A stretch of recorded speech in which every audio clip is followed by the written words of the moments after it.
ભાવનગર જિલ્લાના તળાજા તાલુકામાં રોડ રસ્તાના પ્રશ્નો યથાવત રહ્યા છે। તેવી જ રીતે તળાજાના પાદરી ભમર ગામ ખાતે યુવાન આગેવાનો વડીલો ગામના સરપંચ સહિતના લોકો એકઠા થયા હતા। મીડિયા સમક્ષ રોષ વ્યક્ત કરતા જણાવ્યું હતું કે છેલ્લા ઘણા સમયથી પાદરી ગામની પસવી ગામ સુધીનો રસ્તો તેમજ પાદરીથી રામપરા સુધીનો રસ્તો અત્યંત છેલ્લા ઘણા સમયથી બિસ્માર હાલતમાં જોવા મળી રહ્યો છે, જેના કારણે નાના મોટા અકસ્માતો પણ થઈ રહ્યા છે। આ બાબતે તાલુકા પંચાયત સહિત તળાજાના ધારાસભ્ય ગૌતમભાઈ ચૌહાણે પણ રજૂઆત કરી હોવાનો આરોપ લગાવવામાં આવ્યો છે।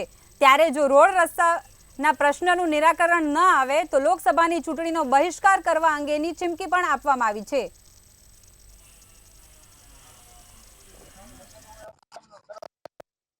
ચાર વર્ષ આ રસ્તા બન્યા નથી, રોડ નથી બન્યા।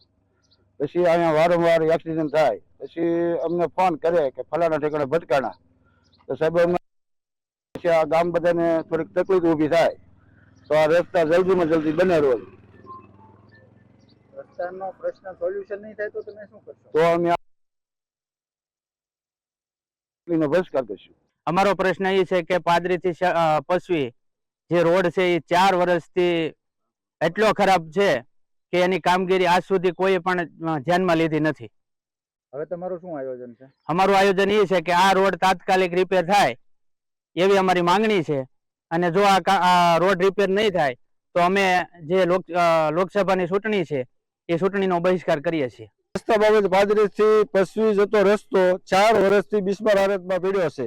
ઘણી વાર રજૂઆત કર્યા છતાંય રસ્તાનો કોઈ ઉકેલ આવતો નથી।